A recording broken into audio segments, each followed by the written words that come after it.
hermanos? Bonita tarde. De nuevo, hermanos, me gustaría darles la bienvenida a cada uno de ustedes, pero me gustaría que lo hicieras de nuevo. De quien me lo sé, voy a dar su nombre. De quien aún no me lo aprendo, por favor, me gustaría que nos presentes quién te acompaña. De este lado, pues está Betania, bienvenida.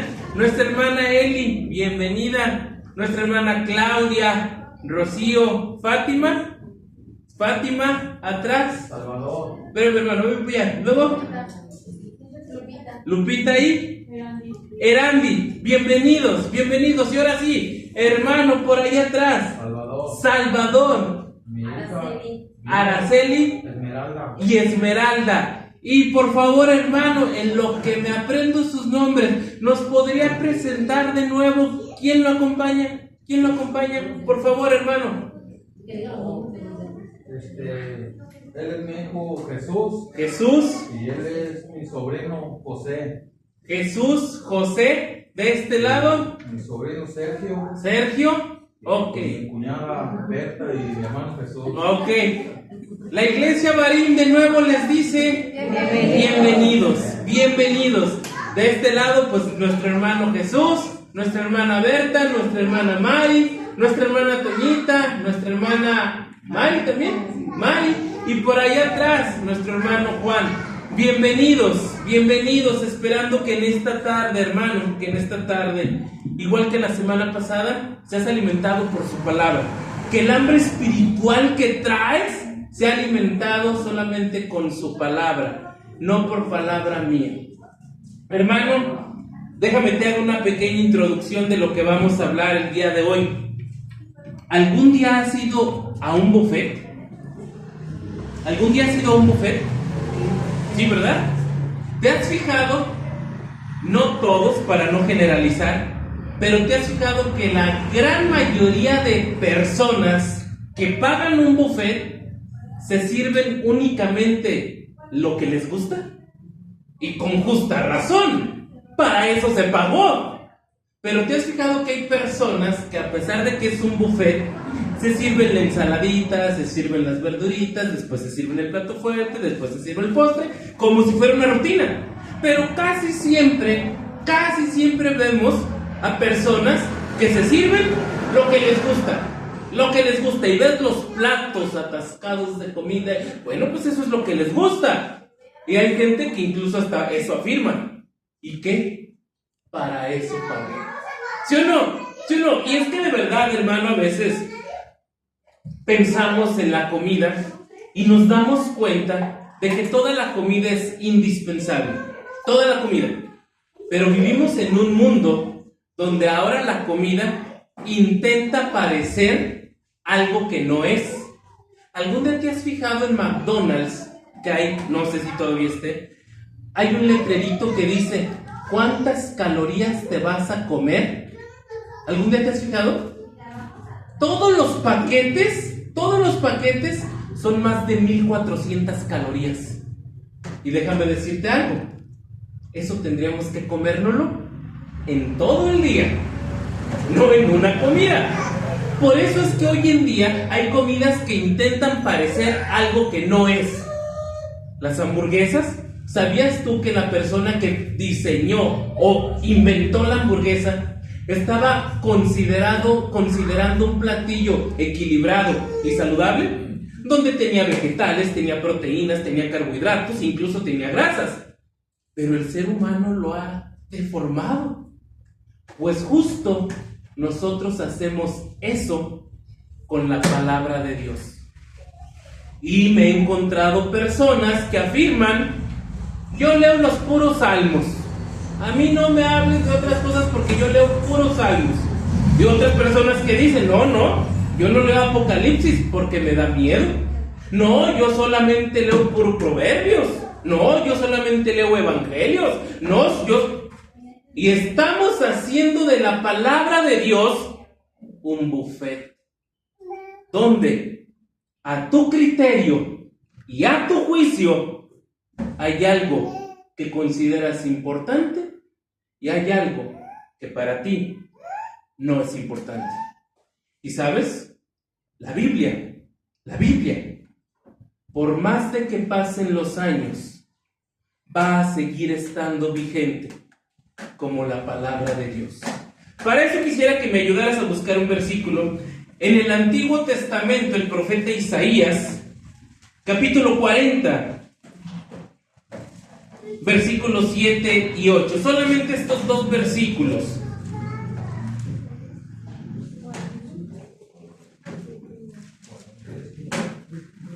Libro del profeta Isaías, capítulo 40, versículos 7 y 8.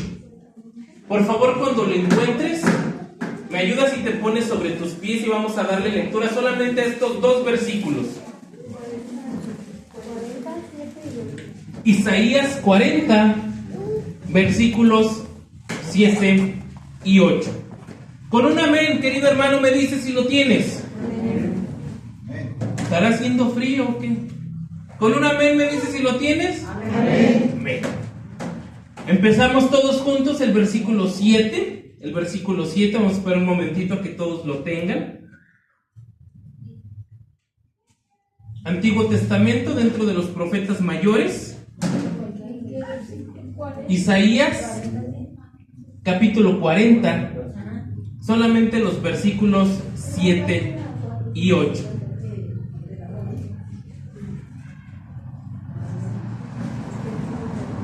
La palabra de Dios dice, todos juntos: la hierba se seca y la flor se marchita, porque el viento de Jehová sopló en ella. Ciertamente como la hierba es el pueblo. Secase la hierba, marchitase la flor, mas la palabra de nuestro Dios permanece para siempre. Vamos a orar. Padre, gracias.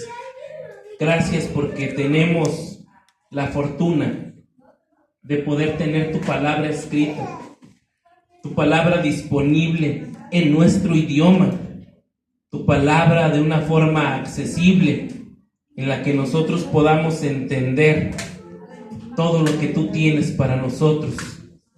Gracias, Dios, porque todo lo que tenemos que aprender ya está escrito. Todo lo que tú quieres para nosotros ya está escrito. Y por más de que pasen los años, tu palabra siempre permanece para siempre. En el nombre de Cristo Jesús. Amén. Puedes sentarte, mi querido hermano, puedes sentarte. Pongamos especial cuidado en las palabras del profeta Isaías en el último versículo que leímos. Todo pasa, todo se marchita, todo se seca. Esto hace referencia a que hay algo vivo que va a morir, a que hay algo que por tiempo va a dejar de existir. Pero la palabra de Dios tiene una cualidad que tiene que ver con tiempo. Permanece para siempre. Esto es algo sumamente importante, porque solo la palabra de Dios, a pesar de que ya van más de 2000 años, sigue estando vigente para tu vida y sigue estando vigente para mi vida. Pero con esto yo quiero llevarte a algo muy importante en esta tarde. ¿Algún día te has preguntado si lo que tienes en tus manos es real? ¿Lo que tienes en tus manos es verdad? ¿Lo que tienes en tus manos, qué lo diferencia de cualquier otro libro? ¿Sabes? A lo largo de la historia, el ser humano ha intentado encontrar contradicciones y equivocaciones en la Biblia. Personas famosas, una persona con un problema a nivel cerebral, estaba empeñado en demostrar que lo que nosotros leemos solamente es un cuento. Y él en sus palabras decía, es un medio para poder controlar a la raza humana. Y yo me voy a encargar de demostrarles que todas esas palabras que ustedes leen son mentira. ¿Sabes qué pasó al final de sus días? Encontró a Dios en esa búsqueda. Y al final antes de morir, Stephen King dijo: mi mayor equivocación fue perder el tiempo intentando demostrar que Dios no existía, porque entre más lo buscaba, más se manifestaba. Y eso es una realidad, eso es una realidad, porque la palabra de Dios permanece para siempre. Pero ¿cómo te das cuenta de que eso es verdad?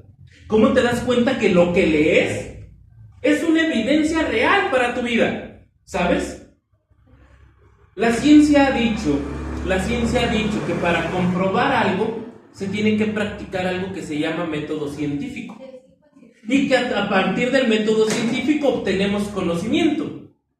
Pero como esto es de carácter moral y espiritual y religioso, no se le puede aplicar el método científico, sino se le aplica el método histórico, donde a través de la experiencia y las evidencias históricas se comprueba y se demuestra que esto es real. Personajes que existieron, fechas que existieron, acontecimientos que ocurrieron, hallazgos históricos que ocurrieron, y se demuestra a través del método histórico que esto es real. Sin embargo, ¿cómo poder diferenciar? Porque si tú a otra persona le preguntas, ¿tu religión es la verdadera? ¿Qué crees que te va a decir? Sí, la mía es la verdadera. Y le preguntas a otra persona y te va a decir, la mía es la verdadera. Y te puedes ir con cualquier grupo. Pero yo quiero dejarte certeza en tu corazón de que lo que lees es verdad, por 3 razones. Número 1, la evidencia histórica de una tumba vacía.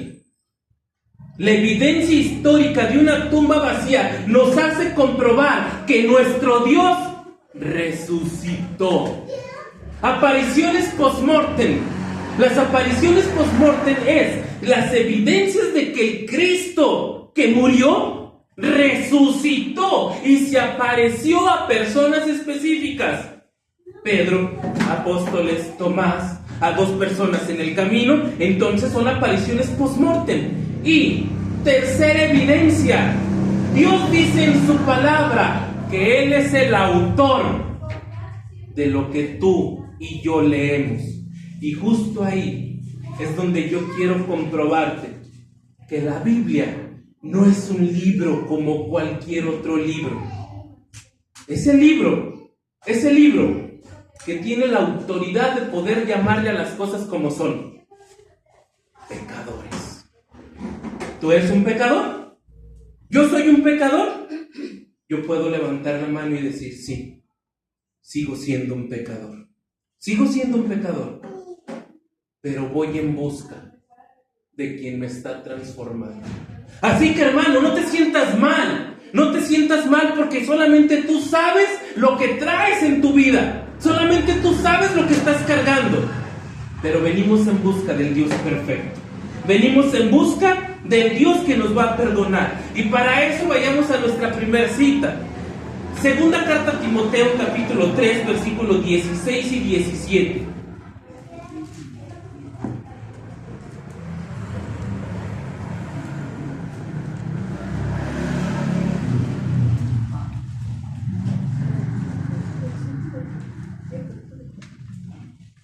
Lo tenemos. Segunda carta a Timoteo, capítulo 3, versículos 16 y 17.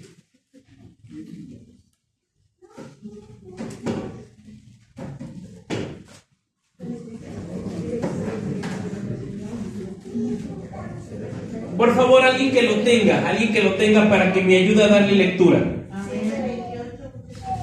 Toda la escritura es inspirada por Dios, útil para enseñar, para corregir, para instruir en justicia, a fin de que el hombre de Dios sea perfecto enteramente preparado para toda buena obra. Amén. Amén. Aquí está una de las preguntas que, como tú, yo también me podía hacer. ¿Acaso la Biblia no la escribieron hombres? ¿Acaso la Biblia no está hecha por hombres? La respuesta es fácil. Sí, claro que es escrita por hombres y hay diferentes autores en la misma Biblia. Pero la gran diferencia es que todos estos hombres que escribieron la Biblia, como Moisés, como Lucas, como Pablo, como Habacuc, como Jonás, como cada uno de ellos, fue inspirado por Dios. Es decir, recibió inspiración divina, por lo cual el libro que tienes en tus manos no es un libro como cualquier otro libro. A veces pensamos que a la Biblia le falta algo. A veces pensamos que la Biblia está incompleta. A veces pensamos que hay errores que están en la Biblia, pero que tú y yo los vamos a encontrar para demostrar que la Biblia está equivocada. Y sabes, han pasado años, han pasado generaciones, y la palabra de Dios sigue siendo la misma. A diferencia de otros libros, donde te voy a poner el ejemplo de un cuento, Harry Potter, que tiene como 4 o 5 tomos. Ha sido mejorado en sus versiones, ha sido corregido en sus traducciones, ha sido editado en sus versiones y, al final de cuentas, sigue siendo modificable. Pero la palabra de Dios, no. Por eso yo quiero hablarte que lo que tú tienes en tus manos tiene un valor que se llama inerrante. Acuérdate de esta palabra. La palabra de Dios es inerrante. Porque la traducción de inerrante es sin errores, sin equivocaciones. Entonces quiere decir que lo que tú y yo leemos no tiene errores. Es inerrante porque vemos que su origen no está en el ser humano. Su origen es en el Padre Eterno. Este Padre Eterno dio iluminación a personas, dio inspiración a personas para poder escribir lo que tú y yo tenemos en las manos. Y si es inerrante, quiere decir entonces que no tiene equivocaciones y que todo lo que tú leas y todo lo que yo lea en esa palabra de Dios tiene que ser verdad. ¿Estamos de acuerdo hasta ahí? Si no tiene equivocaciones, entonces encontramos que es verdad. A la verdad absoluta, ¿cómo le aplicamos el método científico? Si ya es verdad por naturaleza. No da margen a equivocaciones, no da margen a experiencia, no da margen a observación, porque la palabra de Dios es una verdad absoluta. Déjate pongo otro ejemplo. Alguien dice, es que el método científico se le aplica a todo. Y yo te digo, no, claro que no. A las matemáticas, ¿cómo le aplicamos el método científico si por resultado de 1 más 1, el resultado siempre va a ser 2? No hay margen para equivocación, no hay margen para error, no hay margen para experimentar. Y entonces a las matemáticas, por eso son ciencias exactas. No se le aplica el método científico. Y entonces, si yo te estoy hablando que la palabra de Dios es verdad, tenemos que comprobarlo en la Biblia que la palabra de Dios es verdad. Vayamos, por favor, ayúdame a buscar en el Evangelio de Juan, capítulo 17, versículo 17.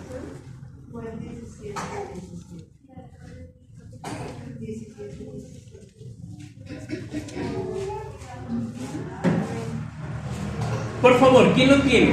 ¿Quién lo tiene? Juan 17, versículo 17. Santifícalos en tu verdad, tu palabra es verdad. Ok, por favor, la última parte. Tu palabra es verdad. Tu palabra es verdad. Ojo, entonces creemos en un Dios que lo que dejó escrito es verdad. ¿Te imaginas creer en un Dios que te dice mentiras? ¿Te imaginas creer en un Dios que no te cuenta todo?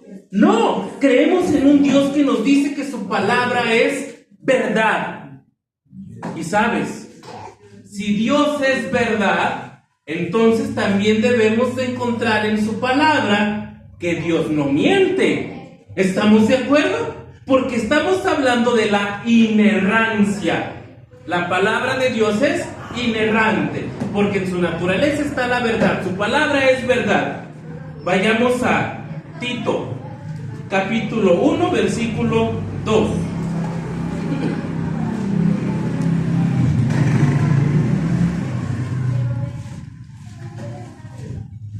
¿Quién lo tiene? Tito, por favor, ven. En la esperanza de la vida eterna, la cual Dios, que no miente, prometió desde antes del principio de los siglos. Amén, amén. Allí hay algo interesante que Tito escribe. Que Dios no miente. Entonces es una verdad. Lo que tú estás leyendo es verdad. Lo que tú lees es verdad. Y no hay equivocación en ella. ¿Sabes? Por eso, al saber que su palabra es verdad, podemos encontrar el desenlace de ciertas historias. A Noé, Dios le dice: prepárate una barca de tanto por tanto, y le pones esto, y le pones esto, y le pones esto, y vas a subir, y vas a hacer esto, y vas a hacer esto, porque va a haber un diluvio. En esos entonces, ¿sabías que no existía la lluvia? ¿Sabías que no existía lluvia para poder Noé empezar a cuestionar y decir: ¿diluvio? ¿Qué será diluvio? ¿Cómo va a ocurrir un diluvio si nunca hemos visto una lluvia? Su palabra dice que la forma en la que las plantas y en la que la naturaleza se regaba era a través de un vapor que ascendía. Pero entonces a Noé se le dice algo que va a ocurrir, pero sus ojos no han visto. Tuvo que Noé creer que eso era verdad, porque entonces, más de 100 años después, Noé se da cuenta de que el diluvio se presenta. De la misma manera, Abraham siendo ya un adulto, Dios le dice: haré de ti una descendencia tan grande que ni se va a poder contar. No, Abraham tuvo que creer que esto era verdad. En su mente pudo haber pasado el pensamiento de: si yo ya estoy grande, es más, ni hijos tengo, ¿cómo va a haber una descendencia? Tuvo que creer que esto era verdad. De la misma manera a Moisés, cuando se le dijo: tú vas a liberar a mi pueblo de esclavitud, él tuvo que creer que eso iba a ser verdad. Justo en el momento en el que su vara toca el mar y ve que las olas se abren y pasan en seco, tal vez él pudo recordar: sí, liberamos al pueblo de esclavitud. Tuvo que creer que esto era verdad. De la misma manera en la que a ti y a mí hoy Dios nos dice que si Dios te ha prometido algo, ¿sabes qué va a pasar? Dios lo va a cumplir. Si Dios te ha prometido algo, su verdad está en el cumplimiento de esas promesas. Esas promesas donde Dios te ha dicho que si crees en Él, te va a dar la más grande recompensa, la vida eterna. Donde si crees en Él, te ha dicho que todo te va a salir bien. Hermano, porque en su verdad solamente está la palabra de Dios. Inerrancia. Pero ¿sabes?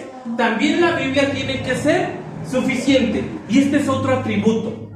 Inerrancia y suficiente. Donde ser suficiente, ¿sabes qué significa? Que no ocupa nada. Que no ocupa nada. No ocupa de ti, no ocupa de mí para poder agregarle o modificarle o cambiarle. No, porque la palabra de Dios es Suficiente, pero aquí la pregunta es, ¿suficiente para qué? ¿Para qué va a ser suficiente? Para lo único que Dios quiere que sea suficiente: tu salvación. Tu salvación. Para eso debe de ser suficiente. Es decir, en la palabra de Dios vamos a encontrar todo lo que sea necesario para que tu alma se salve, para que tú seas salvo de la condenación eterna. Vayamos al Evangelio de Juan, capítulo 5, versículo 39.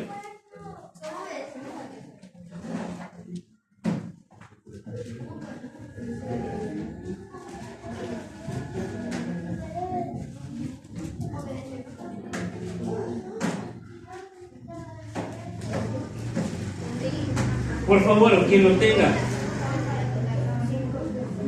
Escudriñad las escrituras, porque a vosotros parece que en ellas tenéis la vida eterna, y ellas son las que dan testimonio. Amén. Entonces, ¿suficiente para qué? Para que podamos obtener la salvación. Es suficiente para ello. No necesitas ninguna otra cosa para poder ser salvo. Y ojo, si somos salvos, no hay ninguna otra cosa que el mundo pueda darte, ofrecerte, para que tú lo puedas alcanzar. Su palabra deja un mandato bastante claro. Jesucristo, por sus propias palabras, dice: yo soy el camino, la verdad y la vida. Nadie viene al Padre si no es por mí.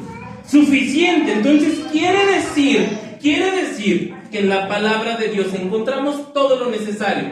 Gracias a Dios, la palabra de Dios no es como un artículo de tecnología. ¿Te has fijado qué pasa con la tecnología? Vamos a poner un celular donde en el 2025 sale la versión más avanzada, mejorada, corregida, e incluso supera una versión anterior. Pero ¿sabes qué va a pasar el siguiente año? Es más, por eso en qué iPhone vamos, como en el 22, 23, como en 15, 16, ¿no? 17. Y tenlo por seguro que el próximo año, ¿qué iPhone crees que va a salir? 18 y sucesivamente. Gracias a Dios, la palabra de Dios no está basada en esa tecnología. Si no tendríamos la Biblia 1.0, 2.0, 3.0, y desde su creación y su publicación la palabra de Dios sigue siendo la misma, y nos da una advertencia. La advertencia la encontramos en Apocalipsis capítulo 22, versículo 19. Apocalipsis 22, versículo 19.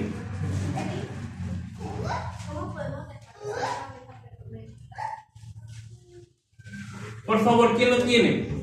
Por favor. Y si alguno quitare las palabras del libro de esta profecía, Dios quitará su parte del libro de la vida y de la santa ciudad y de las cosas que están escritas en este libro. Ay de aquel que quiera quitar algo del libro que tú tienes en tus manos. Ten mucho cuidado, porque no debe de ser modificada, debe de tener todo lo necesario para su salvación. Afortunadamente, la única verdad es la palabra de Dios. Pablo entendió esto. Por eso es que cuando conoció de Jesús, su primer pregunta al quedarse ciego es: ¿quién eres, Señor? Y la voz responde: yo soy Jesús, a quien tú persigues.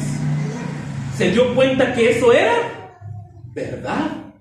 Se dio cuenta que estaba delante del Mesías. Se dio cuenta que esa voz le pertenecía a Jesús. Y ocurrió un proceso de transformación. Y gracias a ese encuentro, la gran mayoría de cartas que encontramos en el Nuevo Testamento fueron hechas por él.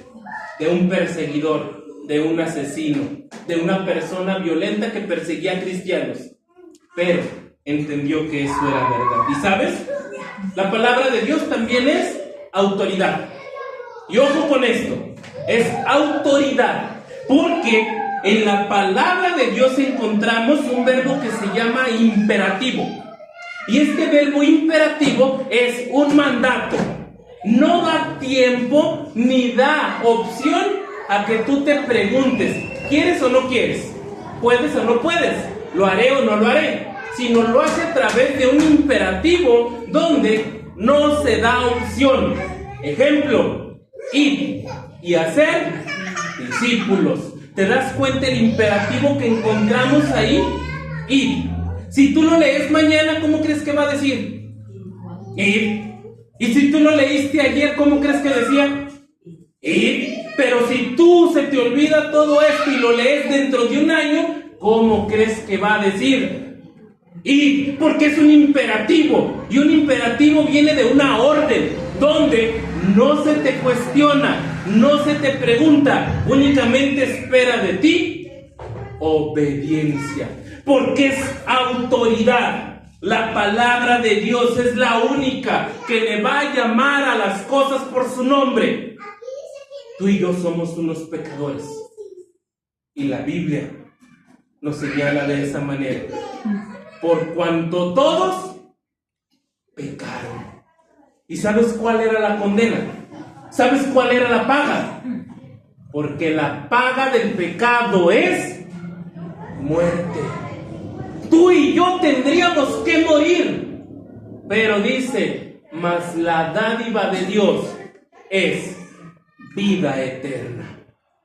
Por eso entendemos que la Biblia es autoridad, y la Biblia es la única que tiene la autoridad de poder decirle las cosas como son. Pero en la Biblia encontramos la única autoridad de poder transformar a un pecador en un redimido. La Biblia es el único lugar donde encontramos personas que entienden que esto es verdad. Una vida renovada, una vida transformada, una vida que ha cambiado, porque esa es una de las características de las personas que leen este libro. Su vida cambia. Y esto es una realidad. La mujer samaritana cambió. Las personas que estaban enfermas sanaron. Las personas que eran perseguidoras cambiaron. El que estaba endemoniado cambió. Como tú y yo hemos cambiado. ¿Sabes por qué? Porque ahí encontramos autoridad. Y esa autoridad por parte de Dios. Lo malo es que esta verdad no se lee como se debería. No me respondas. ¿Cuántas veces la leíste esta semana? ¿Cuántas veces la leíste este mes? ¿Cuántas veces la leíste este año? Porque ahí encontramos autoridad. Y a veces eso es lo que nos duele. Confrontarnos contra nuestro propio yo y saber que estamos mal y que tenemos que cambiar.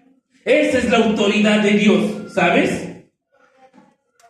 Por eso es que, si estamos hablando de que la palabra de Dios es alimento, me gustaría que no te alimentaras de comida chatarra, que no te alimentaras de cosas que parecen que te van a nutrir, como la hamburguesa de McDonald's, pero no te alimentan.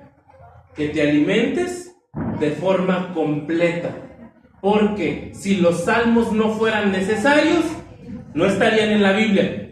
Pero si los evangelios no fueran necesarios, no estarían en la Biblia. Si los libros de historia no fueran necesarios, no estarían en la Biblia. Pero su palabra dice que toda es útil para corregir, para enseñar, para instruir, a fin de que el hombre de Dios sea enteramente perfecto y preparado para toda buena obra. Déjame te pongo una frase que escuché de un pastor y doctor. Él dijo: léela para hacerte sabio, créela para volverte santo, pero practícala para volverte justo. ¿Por qué? Cuando la practicas, te das cuenta de que tu vida ha cambiado. Y esa es la gran diferencia entre el libro que tienes en tus manos y cualquier otro libro que tú puedas llegar a tener. El libro que tienes en tus manos transforma, cambia. Y justo eso es lo que yo quiero, que como iglesia tengamos ese compromiso. Saber que estamos a punto de terminar, saber que estamos a unos días de que el año se acabe. Pues bueno, que te des cuenta que aún es tiempo, porque su palabra sigue estando vigente, porque su palabra sigue siendo real, porque su palabra sigue siendo el único medio para que un pecador se vuelva un redimido. Practícala, practícala. Desearía que en este año tuvieras un compromiso, no hacia mí, créeme. Yo estoy comprometido,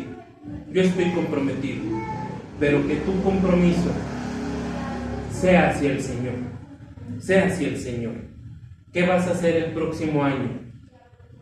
Haz un compromiso.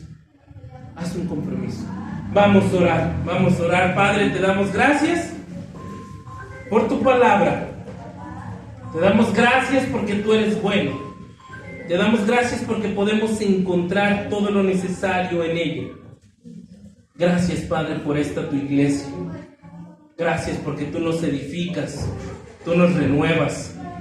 Padre, tú permites que podamos ser día a día personas diferentes. Conoces nuestros pensamientos, conoces nuestra forma de vivir. Sabes y conoces las cosas en las que nos equivocamos. Y aún así decides amarnos. Sabes de nuestra desobediencia. Sabes que muchas veces, Padre, te dejamos en segundo o en tercer lugar. Y aún así sigues amándonos. Gracias, Padre, por todas estas cosas que tenemos y que hoy sabemos que provienen de ti. Padre, te pedimos que tú permitas que como iglesia podamos tener un compromiso real, un compromiso renovado, un compromiso, Padre, donde nuestra lealtad y nuestra disciplina sea hacia ti. Gracias por esta iglesia, en el nombre de Cristo Jesús. Amén. Amén. Dios los bendiga, hermanos, Dios los bendiga.